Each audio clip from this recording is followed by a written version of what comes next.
Good afternoon everyone. आज हम एक ट्रेनिंग करने जा रहे हैं। ट्रेनिंग क्या है? Power distribution. जो हमारे बिल्डिंग्स में जो पावर आती है वो कितनी पावर आती है और उसका डिस्ट्रीब्यूशन कैसे कैसे होता है, कौन से इक्विपमेंट के अंदर से होके वो जाती है और उस इक्विपमेंट का काम क्या होता है और वो कैसे काम करता है।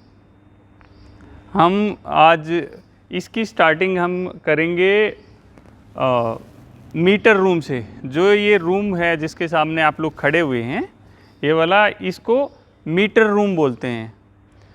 जो गवर्नमेंट की तरफ से पावर सप्लाई आती है पहले यहीं आती है, यहीं से जो रीडिंग होती है यहीं पे कैप्चर होती है और हमारा जो बिल बनता है वो उसी के अकॉर्डिंग बनता है।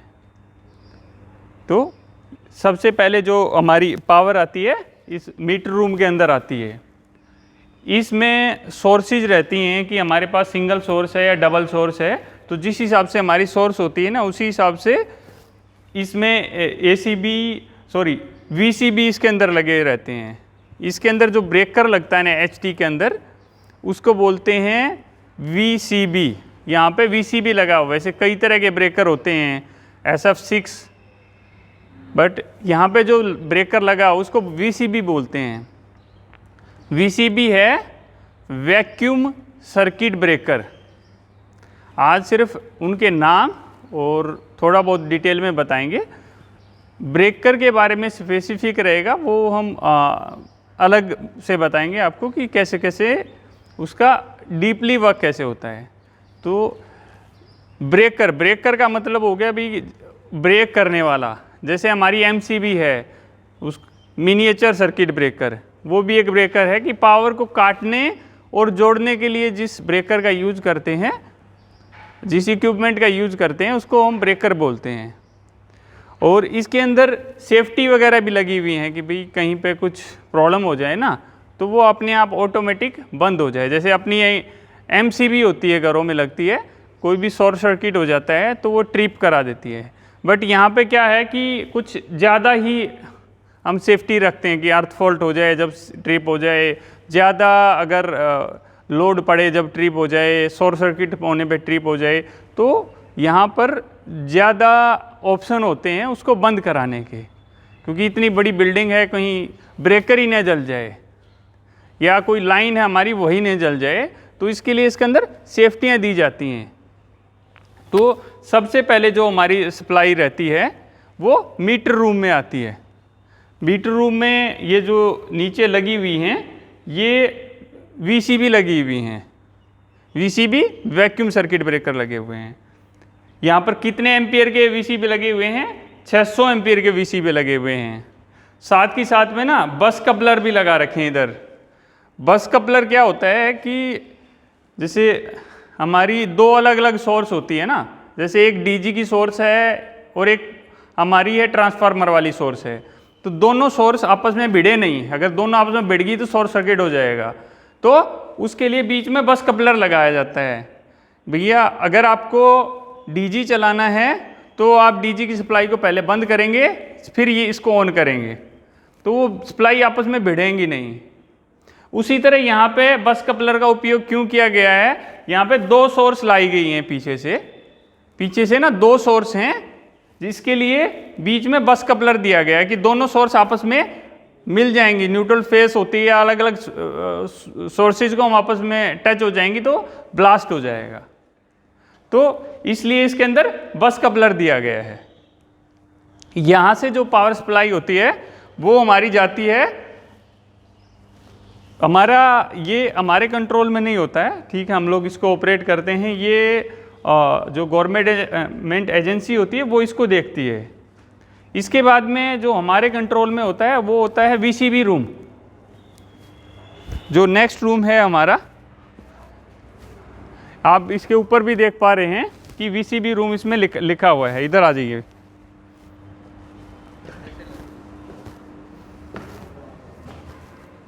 ये है हमारा VCB रूम। VCB का फुल फॉर्म क्या होता है, कौन बताएगा? बताओ क्या होता है? Vacuum circuit breaker. तो हमारे यहाँ पर ना उधर से जो सोर्स आई है, यहाँ पर एक सोर्स आ गई है यहाँ पे, इसके बाद में हमारे यहाँ 2 ट्रांसफार्मर लगे हुए हैं। तो ये मेन VCB है, मेन VCB से दोनों दूसरी VCB में सप्लाई चली गई है। जैसे ये मेन आ गई, मेन एक ट्रांसफार्मर 2 के लिए, एक ट्रांसफार्मर 1 के लिए। तो यहाँ से क्या है ना, जो हाई वोल्टेज है वो हमारे ट्रांसफार्मर की तरफ चली गई है। हाई वोल्टेज 11,000 वोल्टेज होगी। इधर कितना वोल्टेज है? 11,000 नहीं, LT वाला जो इधर वाला कौन है, इधर 11,000 वोल्टेज है। कितनी वोल्टेज आई है?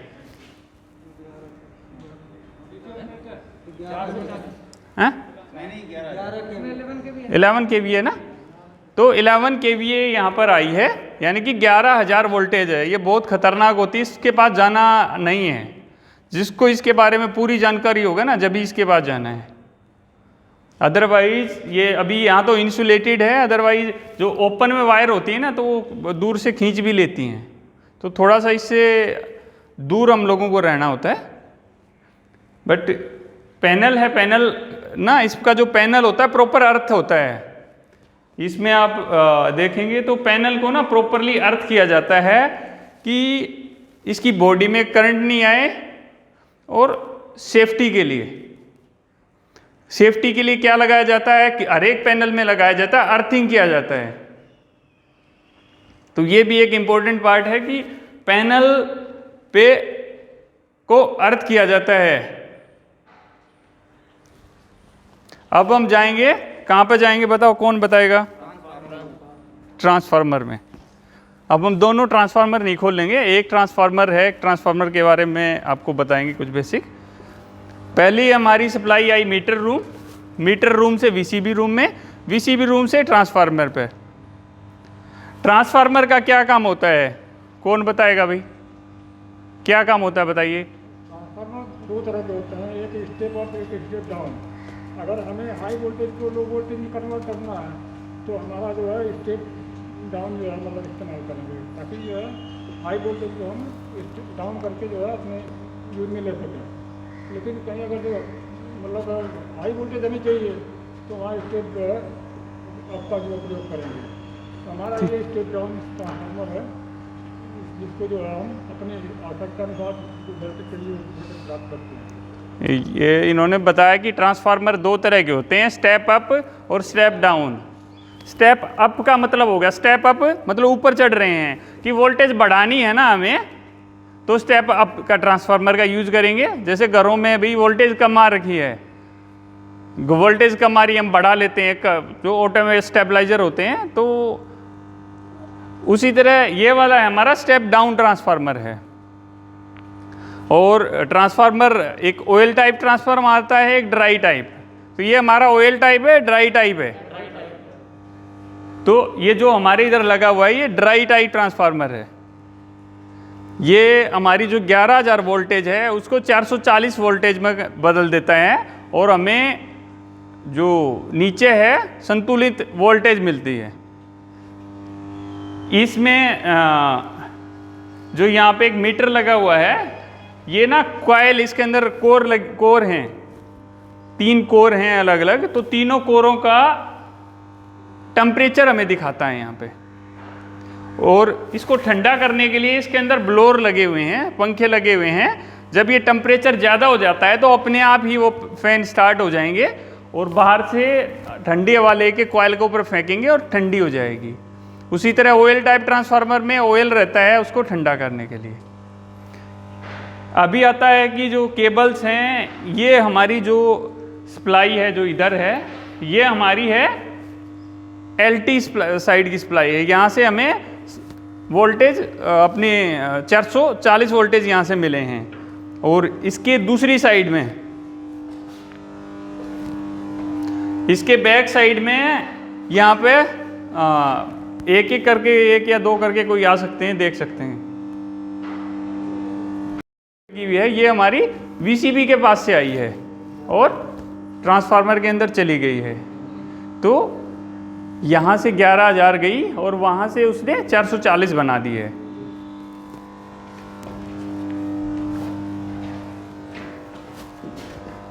इसमें भी सेफ्टी के लिए ना, ये देखो, ये अर्थ स्ट्रिप लगी हुई हैं। आपकी अर्थ पिट बनी होगी तो इसकी बॉडी को कम से कम 2 से 3 अर्थिंग दी जाती हैं। एक तो हम जो न्यूट्रल निकालते हैं और दूसरी होती है इसकी बॉडी अर्थिंग। तो कोई भी मशीन है हमारी, हम घर पे प्रेस लेते हैं, जिस भी में 3 पिन लगे रहते हैं ना, तो समझो कि उसके अंदर अर्थिंग भी लगी हुई है। जो ऊपर वाला पिन रहता है वो हमारा अर्थिंग का रहता है। उसी तरह जितने भी इक्विपमेंट होंगे, आपकी मोटर है, हीटर है, गीजर है, उसमें अर्थिंग सबसे इम्पोर्टेंट पार्ट है। तो इसको अर्थिंग भी किया गया। अर्थिंग का मार्क ग्रीन उसका वायर लेते हैं और निशान आप देखना चाहिए तो इसका ऐसा रहता है, यहाँ पे मार्क है उसका निशान। नीचे चलेंगे, हमारी यहाँ से हमारी जो पावर सप्लाई है वो हमारे एलटी रूम में गई है। एलटी रूम से फिर आगे डिस्ट्रीब्यूशन कैसे हुआ है वो हम देखेंगे। चलो अब नीचे एलटी में चलते हैं। एलटी आ गई यहाँ से, तो यहाँ से नीचे की पूरी एलटी की सप्लाई कट जाएगी। 2 लगे होंगे ना इसमें एसी भी। हाँ, तो जो ट्रांसफार्मर है हमारा, जो ट्रांसफार्मर है उससे पहले सप्लाई यहाँ पर आ गई है और यहाँ से फिर नीचे हमारी डिस्ट्रीब्यूशन में चली गई है, एलटी पैनल में चली गई है। बहुत कम जगह ये लगाए जाते हैं, बट ये ठीक है, सेफ है। अगर हम ऊपर के ऊपर हैं तो इसको ऑफ करके हम पूरी नीचे की सप्लाई बंद कर सकते हैं। ठीक है, अभी हम अपने एलटी रूम में आ गए हैं। जैसे एचटी है, एचटी क्या होता है? एचटी की फुल फॉर्म कौन बताएगा? High tension.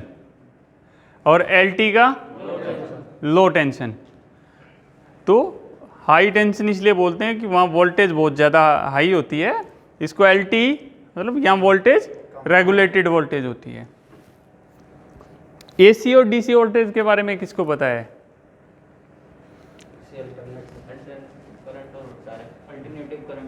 हाँ, ठीक है। जो बैटरी होती है उसका जो करंट होता है उसको हम डीसी करंट बोलते हैं। जो हमारा ट्रांसफार्मर के थ्रू जो आती है उसको हम एसी करंट बोलते हैं। ट्रांसफार्मर ना कभी भी डीसी पे काम नहीं करेगा, एसी पे ही काम करेगा। तो अभी हम ना नीचे पैनल रूम में आ गए हैं। तो यहाँ पर जो हमारे बाहर ट्रांसफार्मर लगे थे, ट्रांसफार्मर से आइसोलेटर पर हमारी सप्लाई जाती है। आइसोलेटर के बाद हमारी सप्लाई आ जाती है यहाँ एलटी पैनल में एसीबी ब्रेकर के ऊपर। ये जो ब्रेकर लगा हुआ है हमारा है 4 एम्पियर का हमारा ब्रेकर है। ब्रेकर हमारे ना एम्पियर में ही आते हैं। जैसे एसीबी है हमारा, वीसीबी है, एमसीबी है, वो उसकी रेटिंग हमेशा ना एम्पियर में ही आती है कि इतने एम्पियर की एमसीबी दे दो, जैसे हम बोलते हैं कि उसी तरह वीसीबी भी एम्पियर में भी आती है। और हमारा जो एसीबी है, एयर सर्किट ब्रेकर है, वो भी एम्पियर में ही रेटिंग में आता है। ये हमारा 2000 एम्पियर का है, 4 पोल ब्रेकर है। ब्रेकर ना 3 पोल में भी आते हैं, 4 पोल में भी आते हैं। तो जो ये ब्रेकर है ये 4 पोल ब्रेकर है हमारा। यहाँ पर लिखा हुआ है EDO। EDO के कौन बताया क्या होता है? EDO पता है किसी को? EDO ब्रेकर क्या होता है?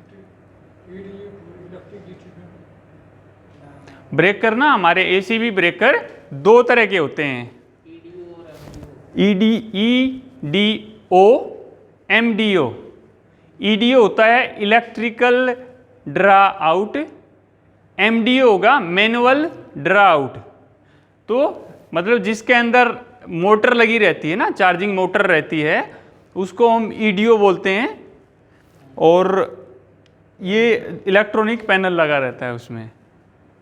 कि इससे क्या कर सकते हैं कि जैसे ये मेरा 2000 एम्पियर का ब्रेकर है, इसको मेरे को ज़रूरत नहीं है भी ये इतना एम्पियर की मुझे ज़रूरत नहीं है, तो यहाँ पे सेटिंग से मैं इसको 1000 एम्पियर का भी बना सकता हूँ।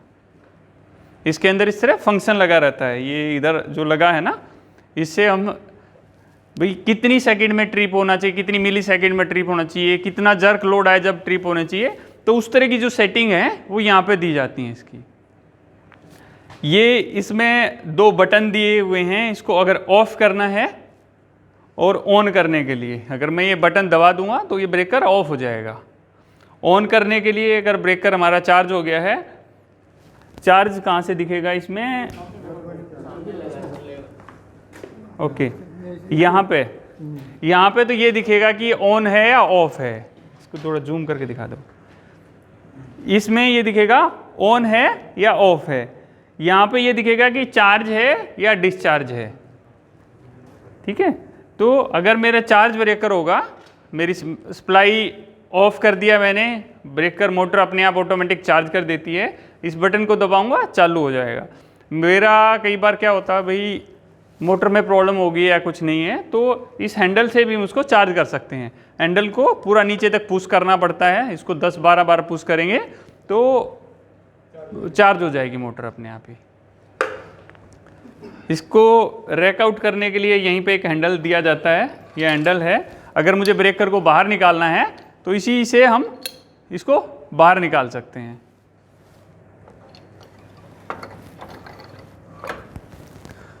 अभी हम बात कर रहे थे हमारी एलटी लाइन में, ये हमारा ट्रांसफार्मर की लाइन आ गई, हमारा इधर ट्रांसफार्मर की सप्लाई आ गई है। इसके साथ में ही इधर ये ऑरेंज वाला ब्रेकर है, ये हमारा डीजी का है, और इसके बाद में ये हमारा बस कपलर, ये हमारा बस कपलर है।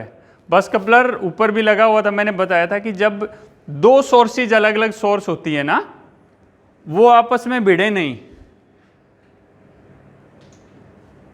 या मेरा पैनल है उसमें 2 सोर्सेज हैं और मुझे पूरे पैनल को ही चार्ज करना है तो एक सोर्स से ही, तो उसके लिए भी हम बस कपलर का उपयोग करते हैं। यहाँ पर ये सिंक्रोनाइजिंग करने के लिए जो 2 बल्ब लगे हुए हैं, अगर मेरे को अपने दोनों डीजी चला के सिंक्रोनाइज करने हैं तो हम इस पैनल के द्वारा उनको सिंक्रोनाइज कर सकते हैं। ये स्विच होता है, इस स्विच को क्या बोलते हैं भाई? टीएनसी स्विच बोलते हैं इसको। इस पे लिखा हुआ है ट्रिप न्यूट्रल क्लोज। इसको ट्रिप करना है, अगर मैं इसको यहाँ से बंद नहीं करना है तो इसको इस साइड में अगर मूव कर दूंगा तो ये ट्रिप हो जाएगा, और मुझे यहाँ से भी नहीं दबाना है तो इसको क्लोज करना है, मतलब ब्रेकर को ऑन करना है तो इसको हैंडल को इधर कर देंगे हम।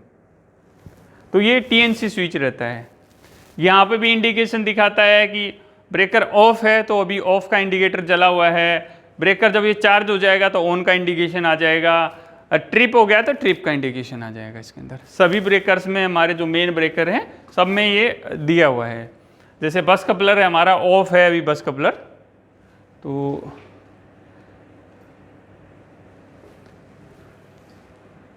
ये हमारा दूसरा सोर्स आ गया है डीजी का, और इधर ये हमारा ट्रांसफार्मर का दूसरा सोर्स आ गया है। अगर मैं बस कपलर को ऑफ रखता हूं तो मुझे पैनल के उधर की और इधर की चीज़ें चलानी हैं। अगर मैं बस कपलर ऑन रखता हूं, ऑफ रखता हूं, अगर ऑफ कंडीशन में रहेगा तो मुझे वो ट्रांसफार्मर भी चलाना पड़ेगा, ये ट्रांसफार्मर भी चलाना पड़ेगा। अगर मैं इस बस कपलर को ऑन कर दूंगा तो ऑन करने में ना इन तीनों जो चारों ब्रेकर हैं, ये 5 ब्रेकर हैं ना जो ये आप देख पा रहे हैं डिफरेंट कलर के, इसमें आपस में इंटरलॉकिंग रहती है कि कभी भी एक साथ में 2 ब्रेकर ऑन नहीं होंगे, आपका ट्रांसफार्मर और डीजी ऑन नहीं होगा। इंटरलॉकिंग की गई है मैकेनिकल इंटरलॉकिंग, कई जगह पैनल में ना मैकेनिकल इलेक्ट्रॉनिक इंटरलॉकिंग की गई, इसके अंदर कॉन्टैक्टर के द्वारा इंटरलॉकिंग दी गई है। इंटरलॉकिंग एक मैकेनिकल इंटरलॉकिंग होती है, उसमें पैनल के ऊपर ऐसे चाबी लगा के कि 2 की होती हैं, उनमें 3 ब्रेकर होते हैं कि चाहे आप इसको और इसको ऑन कर लीजिए, चाहे इसको और इसको ऑन कर लीजिए, या इसको और इसको ऑन कर लीजिए। बट इसमें जो mechanical interlocking, sorry electronic interlocking इसके अंदर की गई है, जिससे कि हमारे सप्लाई भिड़ेंगी नहीं आपस में, शॉर्ट नहीं होगा। तो बस कपलर का उपयोग हम सप्लाई को तोड़ने, सपोज मुझे एक ट्रांसफार्मर, दोनों ट्रांसफार्मर चलाने हैं, मेरे पास लोड ज़्यादा हो गया है, तो मैं क्या करूँगा, सेपरेटली एक ट्रांसफार्मर चला दिया, उधर अपने आप उसने फीड कर दिया, ये बस कपलर ऑफ कर दिया, ये ट्रांसफार्मर ऑन कर दिया, इधर की पूरी सप्लाई अपने आप फीड कर देगा वो। अगर मुझे लगता है जी लोड कम है, अगर हम दोनों ट्रांसफार्मर चलाते हैं, हमारा कॉपर लॉस, आयरन लॉस और बहुत सारे लॉस होते हैं, अगर हमारा लोड कम है तो हमें कम से कम ट्रांसफार्मर ही चलाने चाहिए। हमने ट्रांसफार्मर अपने एक ट्रांसफार्मर बंद कर दिया है, बस कपलर ऑन कर देंगे तो पूरा पैनल चार्ज हो जाएगा। यहाँ से फिर जाता है हमारा अदर डिस्ट्रीब्यूशन। अदर डिस्ट्रीब्यूशन में कैसे आएगा कि जैसे आप यहाँ पे देख पा रहे हैं, मेन एसी पैनल है, ये हमारा लगा हुआ है MCCB। MCCB क्या क्या होता है, कौन बताएगा? क्या चीज? Moulded case circuit breaker. तो इसमें 630 एम्पियर का MCCB लगा हुआ है। यहाँ पे ये इंडिकेशन चल नहीं रहा है अभी, तो ये मीटर लगा हुआ है, इसमें हमें सारी चीज़ें पता लगती रहती हैं, पावर फैक्टर कितना है, वोल्टेज कितनी है, लोड कितना है, तो और रीडिंग भी आती है इसके अंदर रीडिंग भी आती है कि मेरा ये वाले पैनल से या इस वाली सोर्स ने कितनी पावर कंज्यूम की है। उसी तरह ये जितने भी ब्रेकर हैं, हमारी अलग अलग सोर्सेज के लिए ये ब्रेकर गए हैं, ये सारी सप्लाई ना एक मेन पैनल को फीड करेगी किसी को भी, उसको मेन पैनल भी बोल सकते हैं और MDU भी बोलते हैं, MDB। जैसे ये हमारा मेन LT हो गया है, मेन LT पैनल क्या करेगा, मेन डिस्ट्रीब्यूशन बोर्ड को, जैसे एक फ्लोर पे चाहे तो हमारा कोई राइजर गया है, राइजर वाले रूम में हमारा MDB होगा, उसको हम बोलेंगे MDB, मेन डिस्ट्रीब्यूशन बोर्ड, उस फ्लोर के लिए। फिर वहाँ से वो भाई हमारी ये इमरजेंसी वाली सप्लाई है या लाइटिंग की सप्लाई है या पावर की सप्लाई है, वो अलग अलग DB में चला जाएगा। DB क्या होती है? DB होती है डिस्ट्रीब्यूशन बोर्ड। तो यहाँ से ये आपके एक MDB में जाएगा, MDB से सीधा फिर DB में जाएगा। यहाँ से डायरेक्ट DB में आई डोंट थिंक कि कोई गया होगा, यहाँ से एक पैनल को सप्लाई गई होगी, पैनल से फिर आगे डिस्ट्रीब्यूशन हुआ होगा। फिर DB पे आते हैं, DB से फिर हमारी जाती है कि अगर हम लाइटिंग DB के बारे में बात करें कि हमने DB अलग अलग बना दी है, लाइटिंग की DB है, ये पावर की DB है, तो उस लाइटिंग की DB से फिर एक सप्लाई जाएगी हमारी लाइट के लिए। लाइट को हम डायरेक्ट भी देते हैं, बट डायरेक्टली बहुत कम चांसेस होते हैं, उसके लिए एक बोर्ड में जाती है, डिस्ट्रीब्यूशन बोर्ड से बोर्ड में जाएगी, स्विच बोर्ड भी बोल सकते हैं उसको। तो उस बोर्ड से हम स्विच जैसे ही ऑन करेंगे हमारी लाइट ऑन हो जाएगी। जो हमारा स्विच भी है वो एक तरह से ब्रेकर है, हमने बताया HT में ब्रेकर लगा है, उसको हम बोलते हैं VCB, वैक्यूम सर्किट ब्रेकर। उसके बाद में हमारा LT में आ गया ACB, एयर सर्किट ब्रेकर।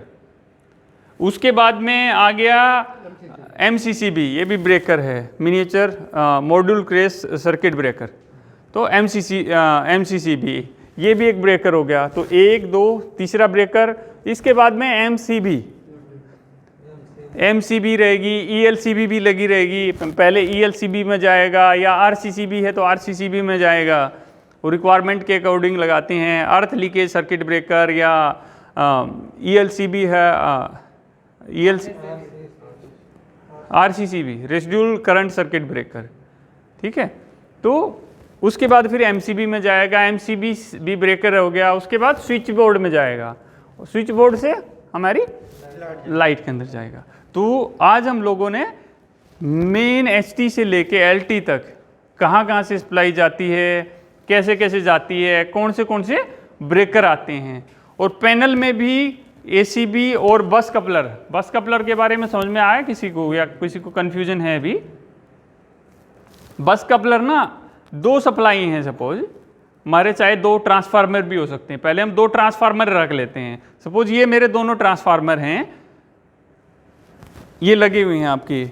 अगर मुझे पैनल के उधर चलाना है तो मैं उस ट्रांसफार्मर को ऑन कर दूंगा, चल जाएगा। उसके लिए मुझे ब्रेकर ऑफ रखना पड़ेगा। अगर आपका बस कपलर ऑफ है और आप उसको ऑन कर देंगे, सिर्फ उधर का चार्ज होगा। फिर मुझे इधर चार्ज करने के लिए इसको चालू करना पड़ेगा, इधर भी चार्ज हो जाएगा। मैं बताया कि लोड कम है सपोज हमारे पास, तो हम क्या करेंगे, एक सोर्स को किसी को बंद कर देंगे, बस कपलर को ऑन कर देंगे, तो हमारी दोनों तरफ चल जाएगी। उसी तरह जैसे DG है, भाई एक DG मेरे लिए सफिशिएंट है, तो क्यों दोनों DG चलाऊंगा। तो मैंने बस कपलर अपना ऑन किया, यानी कि उसके कॉन्टैक्ट क्लोज किए, और अपना ACB ऑन कर दिया, तो हमारा पूरा पैनल चार्ज हो जाएगा। इसमें हमारा कैपेसिटर पैनल भी लगा रहता है। कैपेसिटर पैनल क्या करता है, पावर फैक्टर अगर मेंटेन नहीं होता तो क्या होगा, पावर फैक्टर अगर मेंटेन नहीं होगा तो हमारा KWH बढ़ेगा। KWH बढ़ेगा। तो कितना रहना चाहिए ये पावर फैक्टर? .8 है। ओके, लेकिन उससे ऊपर ही होनी चाहिए, 1 से नीचे है 0.8। जो यूनिटी है 1 है। अगर आपका 0.99 है ना, पॉइंट आजकल 0.8 ना बहुत पहले रखते थे, अभी जो हम रखते हैं ना 0.9 रखते हैं। 0.9 हमारा रहना चाहिए। DG का पावर फैक्टर कितना होता है? 0.8 होता है। DG होता है ना अपना डीजल जनरेटर, उसका पावर फैक्टर फिक्स रहता है। उसका पावर फैक्टर होता है 0.8।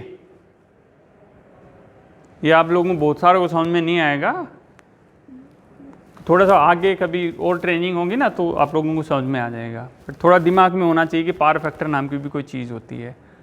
ठीक है, तो किसी का कोई क्वेश्चन, कुछ क्वेरी या किसी को कोई पूछना हो हमने जो अभी डिस्कस किया उससे रिलेटेड, किसी को नहीं पूछना कुछ?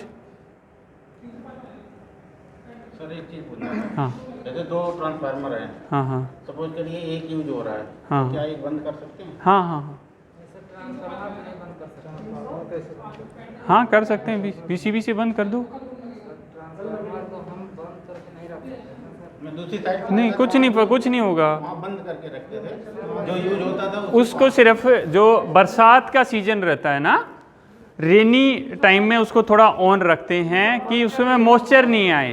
बाकी दूसरा कोई फंडा नहीं, वो मच्छर के लिए। सिर्फ बरसात सीजन में आप ठीक, अगर आपको गर्मी है ना, उस कंडीशन में आप उसको ऑफ रख सकते हैं। बरसात के सीजन में भी कोर है उसको, वो उसमें कहीं से मॉइस्चर नहीं घुस जाए, तो इसलिए सिर्फ उसको ऑन रखते हैं। कितनी देर में ऑयल गर्म होना जरूरी है? ऑयल नहीं होता उसमें कुछ भी, वो तो कोर है एक कोर। ऑयल वाला है तो उसको ऑन रखना पड़ेगा। नहीं, ऐसा कुछ नहीं। ऑयल वाले को तो ऑफ भी कर सकते हैं, सिर्फ ड्राई वाला है ना, ड्राई के लिए सिर्फ ये एक ऑप्शन रहता है कि आपको उसको बरसात के सीजन में उसको ऑन रखना पड़ता है, क्योंकि अगर आपकी कोर में मॉइस्चर आ गया तो शॉर्ट हो जाएगी और जलने का खतरा रहेगा। ऑयल टाइप को कैसे ही बंद कर दो, ऑयल के अंदर अपने आप मॉइस्चर नहीं आएगा। उसके लिए सिल्का जली जो लगी रहती है, अगर जैसे मॉइस्चर उसके अंदर जाएगा, सिल्का जली उसको खींच लेती है। सर एक चीज़ और पूछना था, जैसे RCB और ELCB, तो सर इसमें जैसे कि बोलते हैं कि RCB लगी हुई है या ELCB लगी हुई है, तो हम कैसे डिफाइन करेंगे कि मतलब ये RCB लगी हुई है? उस पर लिखा ही रहता है। पुराना मॉडल हो गया, नाम पुराना हो गया। एलसीबी अब RCB भी ज़्यादा आती है, एलसीबी अब बहुत कम आती है। उसके ऊपर लिखा रहेगा वो ELCB है या RCCB है। मतलब कोई टेक्निकली मतलब नहीं, ऐसा कुछ नहीं। तो अगर एक फेस की लाइटिंग अगर जो मतलब एक फेस आर फेस का है, आर फेस का और वाई फेस का न्यूट्रल है, तो मतलब अगर ये लगाते हैं नहीं, अगर आपकी 3 पोल की वो लगी हुई है ना, RCCB या LCB लगी हुई है, अगर 3 पोल की लगी हुई है, तो जो एक न्यूट्रल जो उसके अंदर से न्यूट्रल पास करेगा ना, तो वो उसको ही रहेगी, तो उसमें तो वही कॉमन हो जाएगा न्यूट्रल, कोई दिक्कत नहीं। करंट से भी ट्रिप कर जाते हैं। हाँ हाँ, दूसरा कोई लेंगे ना, मैंने अगर आपके इधर सिंगल पोल वाली RCCB या LCB लगी हुई है, आप R वाला B में लेंगे ना तो ट्रिप कर जाएगी।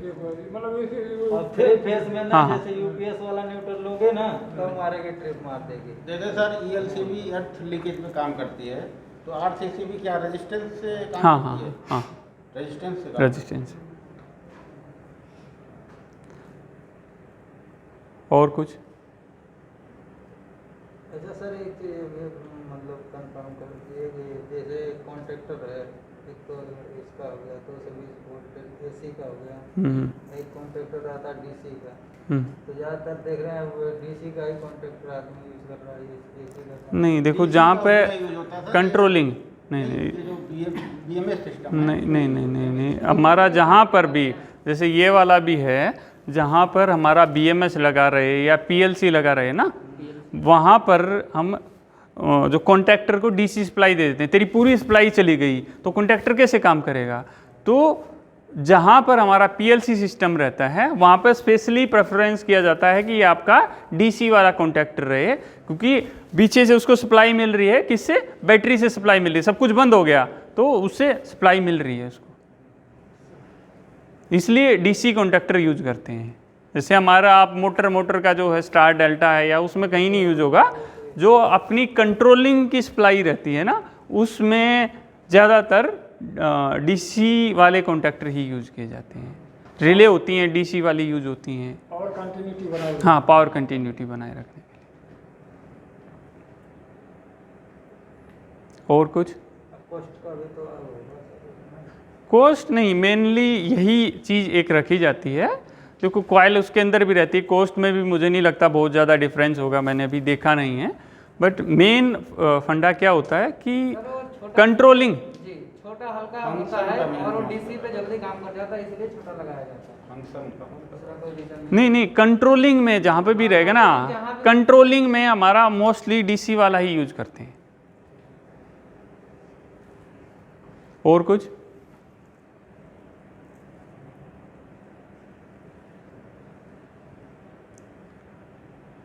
ठीक है यार, तो आज हमने पूरा कंप्लीटली सीख लिया है। जो आप लोगों की कुछ क्यूरीज थी, आई थिंक वो भी मैंने जहाँ तक हो सकी हैं सॉल्व हो गई हैं। अगर फिर भी आपकी कोई क्यूरी रहती है आप नोट करके रखें, फ़ोन करके पूछ सकते हैं, या नेक्स्ट जो ट्रेनिंग रहेगी आप उसमें उसको पूछ सकते हैं। तो जैसा कि मैंने अपनी ट्रेनिंग स्टार्ट से पहले कहा था कि ये चीज़ें ज़रूरी नहीं कि सब लोगों को ही आनी चाहिए, बट जितनी ज्ञान है, ये नॉलेज है, जितनी आप लोगों को पता रहेगी ना उतना ही अच्छा रहेगा। बट अधूरा ज्ञान भी बहुत नुकसानदायक रहता है, अधूरा ज्ञान भी बहुत नुकसानदायक रहता है। अगर किसी को नहीं पता है ना किसी सिस्टम के बारे में, तो उसमें जानबूझ के उसमें उंगली नहीं करनी चाहिए, उसमें हाथ नहीं डालना चाहिए। अगर आप उसमें 100% श्योर हैं तो ही इलेक्ट्रॉनिक सिस्टम को टच करना चाहिए, क्योंकि वो बैकफायर बहुत जल्दी करता है। आपको शॉक लग सकता है, सर्किट उड़ा सकता है, जो कोई इक्विपमेंट लगाया हुआ है उसको चला सकता है। तो इलेक्ट्रॉनिक सर्किट ना, अगर आपको उसके बारे में पता है अच्छी तरह से तो ही आप उसको छेड़िए। और इलेक्ट्रॉनिक में कभी भी या कोई भी वर्क करते टाइम, स्पेशली इलेक्ट्रिकल, सेफ्टी का खास ध्यान रखना है। बिना सेफ्टी कोई काम हम लोगों को नहीं करना है। आप लोगों को PPE के बारे में मैं बता चुका हूँ, लोटो किट के बारे में मैं बता चुका हूँ। तो PPE आप लोगों के पास हैं, अभी लोटो किट आप लोगों के पास नहीं है, PPE हैं, तो PPE का आपको यूज़ करना ही करना है। लोटो किट भी आप कैसे कर सकते हैं कि जैसे मैंने बताया, भी आप कोई काम कर रहे हैं, आप अच्छी तरह प्रिंट आउट लगा दीजिए जब तक नहीं है आपके पास में, या कुछ नॉर्मल लॉक लगा के हम नॉर्मल लॉक लगा सकते हैं। फिर हमें अपनी सेफ्टी का खास ध्यान रखना है। लिख के टांग सकता है, क्या चीज़? मतलब काम करना है तो इस पे लिख के भी टांग सकते हाँ हाँ, लिख सकते हैं। सर UPS का भी कुछ हाँ, UPS नेक्स्ट जो ट्रेनिंग रहेगी उसमें, हाँ, सोलर का भी बता दें। सोलर में कुछ बहुत बड़ी टेक्निक नहीं है। उसमें क्या रहता है, एक केमिकल रहता है जो आपका सोलर पैनल है ना, इधर कौन सा लगा हुआ है, सोलर हीटर था ना याद, वो भी आ गया। कोई नहीं, उसके बारे में, दोनों के बारे में नेक्स्ट वीडियो में हम तीनों चीज़ें रख लेंगे। ठीक है, थैंक यू, थैंक यू।